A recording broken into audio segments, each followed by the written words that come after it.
भाषाओं में गीता के ही संदेशवाहक हैं। आत्मा सत्य है और पूर्ण संयम से आत्मस्थिति का विधान है, ये गीता का ही विचार है। बुद्ध ने उसी तत्व को सर्वज्ञ तथा अविनाशी पद कहकर गीता के ही विचार को पुष्ट किया है। इतना ही नहीं, अपितु विश्व वाडमय में धर्म के नाम पर जो कुछ भी सार सर्वस्व है, जैसे एक ईश्वर, प्रार्थना, पश्चाताप, तप इत्यादि गीता के ही उपदेश हैं। वही उपदेश स्वामी श्री अड़गड़ानंद जी के मुखाब से निःसृत यथार्थ गीता कैसेट रूप में मानव मात्र की मुक्ति का दिव्य संदेश बनकर उपस्थित है।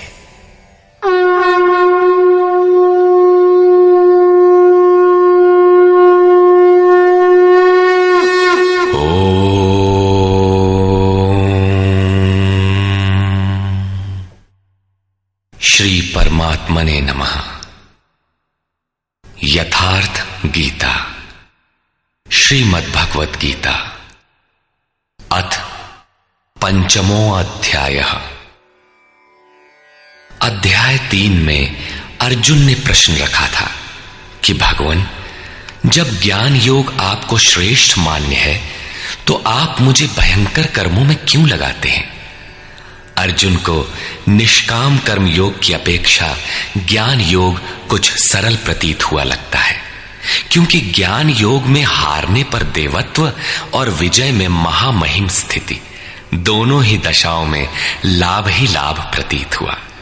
किंतु अब तक अर्जुन ने भली प्रकार समझ लिया था कि दोनों ही मार्गों में कर्म तो करना ही पड़ेगा। योगेश्वर उसे संशय रहित होकर तत्वदर्शी महापुरुष की शरण लेने के लिए भी प्रेरित करते हैं, क्योंकि समझने के लिए वही एक स्थान है। अतः दोनों मार्गों में से एक चुनने से पूर्व उसने निवेदन किया। अर्जुन उवाच।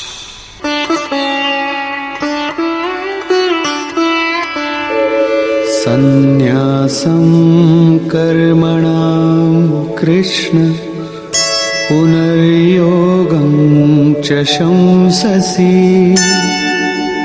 यच्छ्रेय एतयोरेकं तन्मे ब्रूहि सुनिश्चितम्।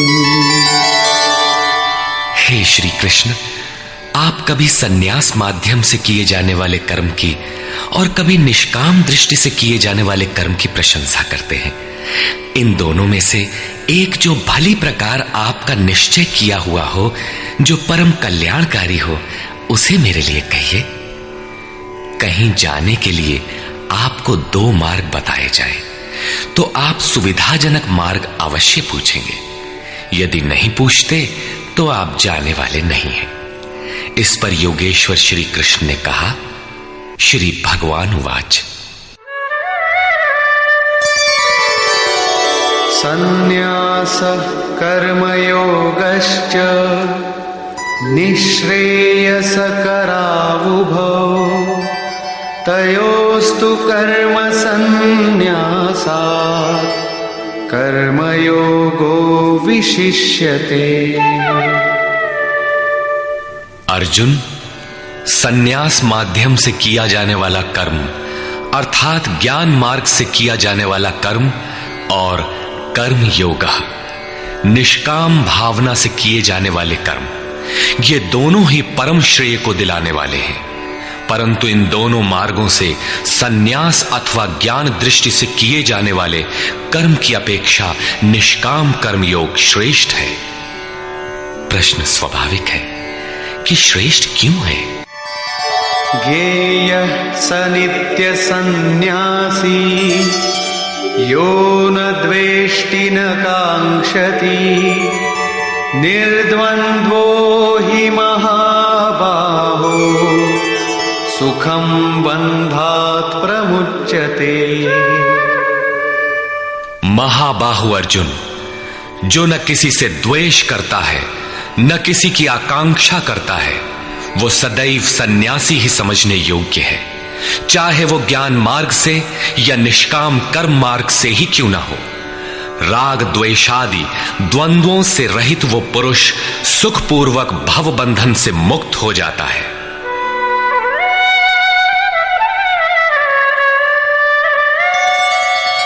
सांख्ययोगौ पृथग्बालाः प्रवदन्ति न पंडिताः एकमप्यास्थितः सम्यग् उभयोर्विन्दते फलम्। निष्काम कर्मयोग तथा ज्ञान योग, इन दोनों को वही अलग अलग बताते हैं जिनकी समझ इस पथ में अभी बहुत हल्की है, न कि पूर्ण ज्ञाता पंडित लोग, क्योंकि दोनों में से एक में भी अच्छी प्रकार स्थित हुआ पुरुष दोनों के फल रूप परमात्मा को प्राप्त होता है। दोनों का फल एक है, इसलिए दोनों एक ही समान हैं।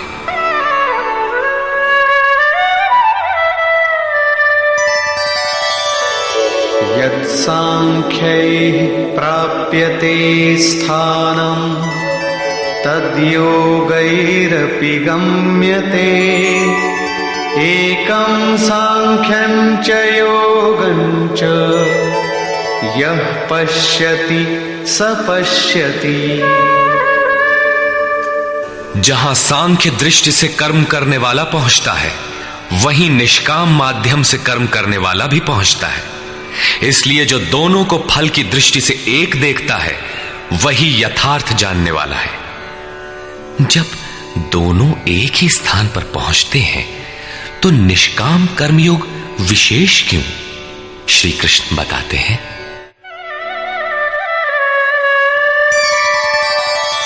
संन्यासस्तु महाबाहो दुःखमाप्तुमयो गतः योगयुक्तो मुनिर्ब्रह्म न चिरेणाधिगच्छति।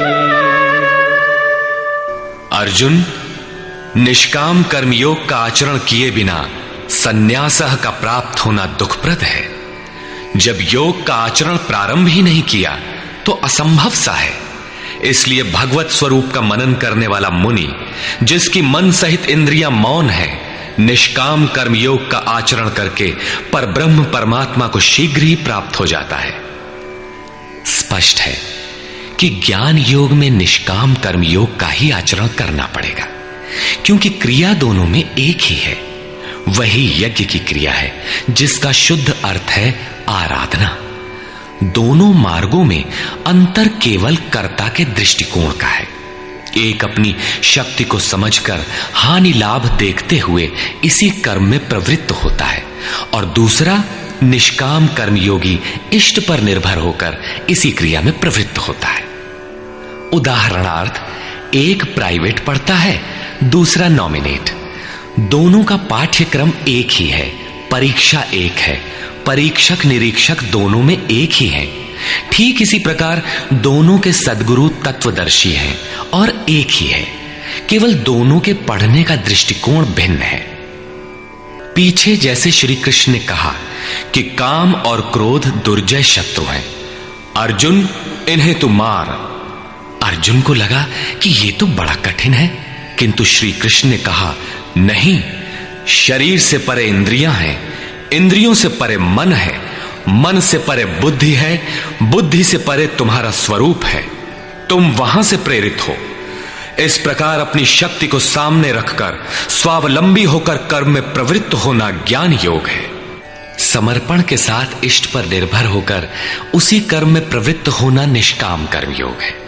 दोनों की क्रिया एक है और परिणाम भी एक ही है।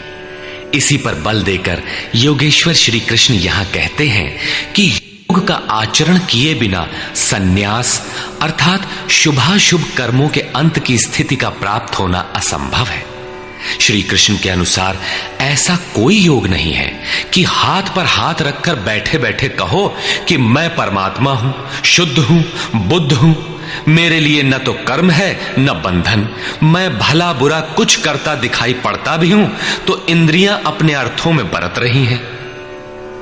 ऐसा पाखंड श्री कृष्ण के शब्दों में कदापि नहीं है। साक्षात योगेश्वर भी अपने अनन्य सखा अर्जुन को बिना कर्म की ये स्थिति नहीं दे सके। यदि ऐसा वे कर सकते तो गीता की आवश्यकता ही क्या थी। कर्म तो करना ही पड़ेगा। कर्म करके ही सन्यास की स्थिति को पाया जा सकता है और योग युक्त पुरुष शीघ्र ही परमात्मा को प्राप्त हो जाता है। योग युक्त पुरुष के लक्षण क्या है, इस पर कहते हैं,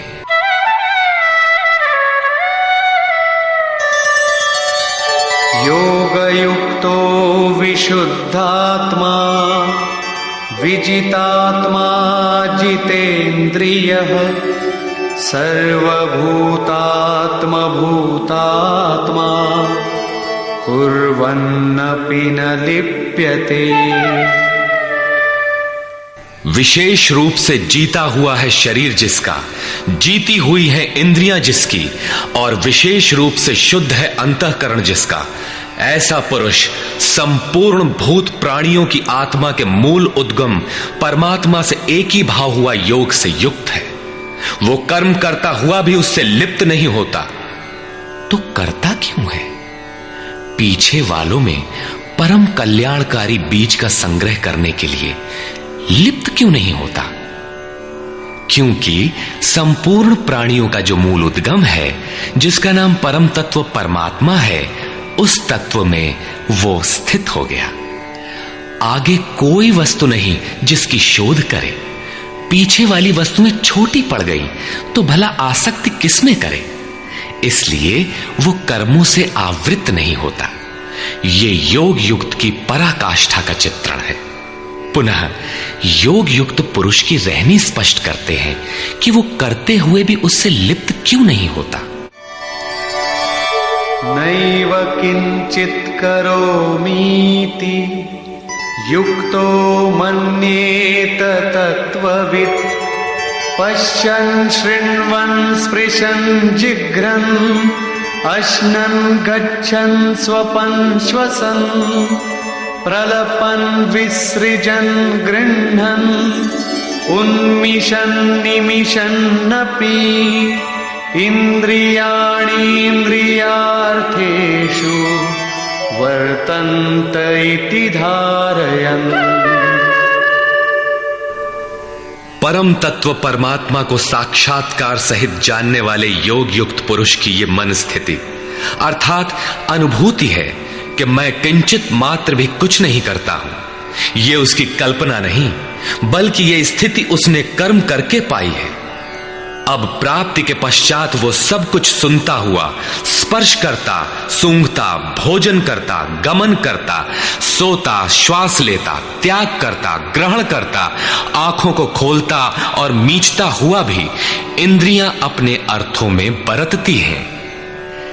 ऐसी धारणा वाला होता है परमात्मा से बढ़कर कुछ है ही नहीं, और जब उसमें वो स्थित ही है तो उससे बढ़कर किस सुख की कामना से वो किसी का स्पर्श इत्यादि करेगा। यदि कोई श्रेष्ठ वस्तु आगे होती तो आसक्ति अवश्य रहती, किंतु प्राप्ति के बाद अब और आगे जाएगा कहां और पीछे त्यागेगा क्या? इसलिए योग युक्त पुरुष लिप्त नहीं होता। इसी को एक उदाहरण के माध्यम से प्रस्तुत करते हैं।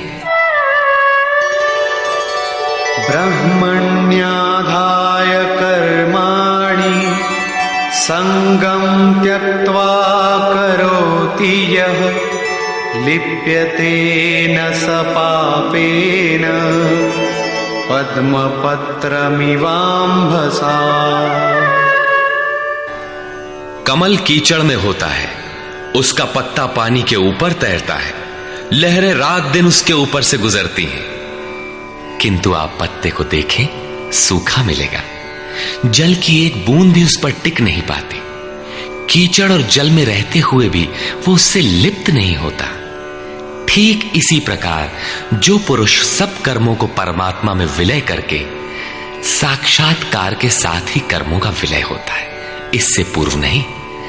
आसक्ति को त्याग करके अब आगे कोई वस्तु नहीं, अतः आसक्ति नहीं रहती, इसलिए आसक्ति को त्याग कर कर्म करता है।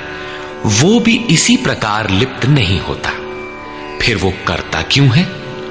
आप लोगों के लिए, समाज के कल्याण साधन के लिए, पीछे वालों के मार्गदर्शन के लिए इसी पर बल देते हैं। कायेन मनसा बुद्ध्या केवलैरिन्द्रियैरपि योगिनः कर्म कुर्वन्ति संगम त्यक्त्वात्मशुद्धये। योगी जन केवल इंद्रिय, मन, बुद्धि और शरीर द्वारा भी आसक्ति त्याग कर आत्मशुद्धि के लिए कर्म करते हैं। जब कर्म ब्रह्म में विलय हो चुके तो क्या अब भी आत्मा अशुद्ध ही है? नहीं, वे सर्वभूतात्म भूतात्मा हो चुके हैं। संपूर्ण प्राणियों में वे अपनी ही आत्मा का प्रसार पाते हैं।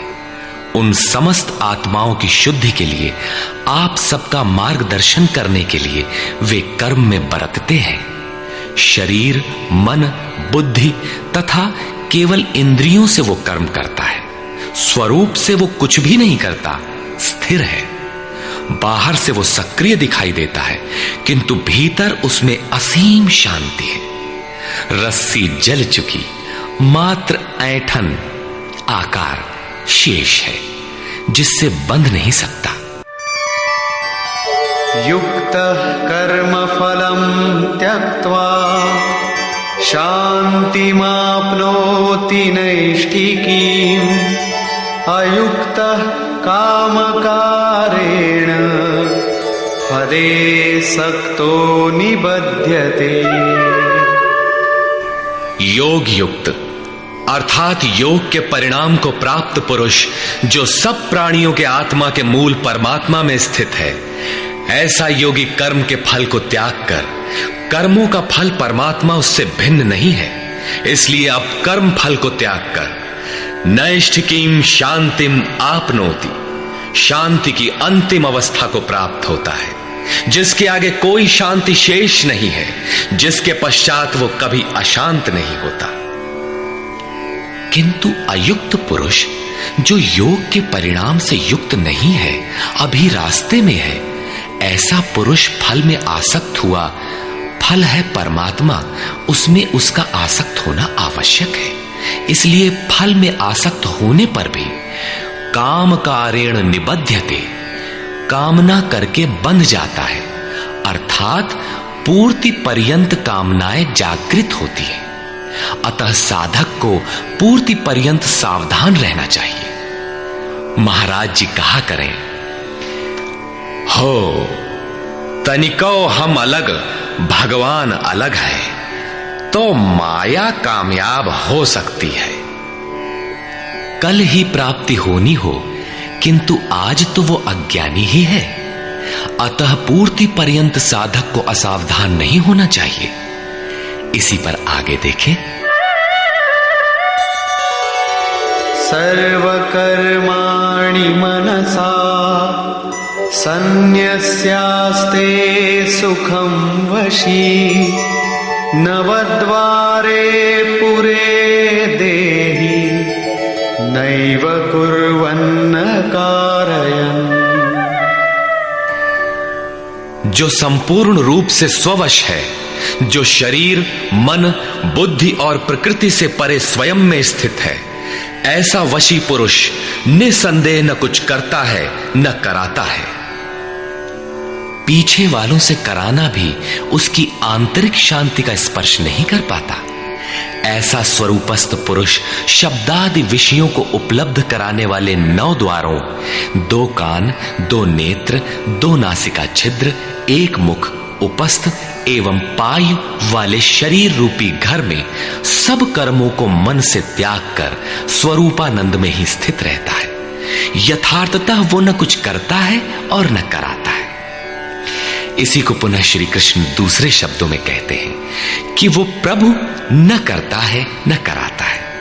सद्गुरु, भगवान, प्रभु, स्वरूपस्थ, महापुरुष, युक्त इत्यादि एक दूसरे के पर्याय हैं। अलग से कोई भगवान कुछ करने नहीं आता। वो जब करता है तो इन्हीं स्वरूपस्थ इष्ट के माध्यम से कराता है। महापुरुष के लिए शरीर मकान मात्र है। अतः परमात्मा का करना और महापुरुष का करना एक ही बात है, क्योंकि वो उनके द्वारा है। वस्तुतः वो पुरुष करते हुए भी कुछ नहीं करता। इसी पर अगला श्लोक देखें। न कर्तृत्वं न कर्माणि लोकस्य सृजति प्रभुः न कर्मफल संयोगम् स्वभावस्तु प्रवर्तते। वो प्रभु न तो भूत प्राणियों के कर्तापन को, न कर्मों को और न कर्म फलों का संयोग ही बैठाता है, बल्कि स्वभाव में स्थित प्रकृति के दबाव के अनुसार ही सभी बरतते हैं। जैसी जिसकी प्रकृति सात्विक, राजसी अथवा तामसी है, उसी स्तर से वो बरतता है। प्रकृति तो लंबी चौड़ी है, लेकिन आपके ऊपर उतना ही प्रभाव डाल पाती है जितना आपका स्वभाव विकृत अथवा विकसित है। प्रायः लोग कहते हैं कि करने कराने वाले तो भगवान हैं, हम तो यंत्र हैं, हमसे वे भला करावें अथवा बुरा। किंतु योगेश्वर श्री कृष्ण कहते हैं कि न वो प्रभु स्वयं करता है, न कराता है, और न वो जुगाड़ ही बैठाता है। लोग अपनी स्वभाव में स्थित प्रकृति के अनुरूप बरतते हैं, भगवान नहीं करते। तब लोग कहते क्यों हैं कि भगवान करते हैं? इस पर योगेश्वर बताते हैं,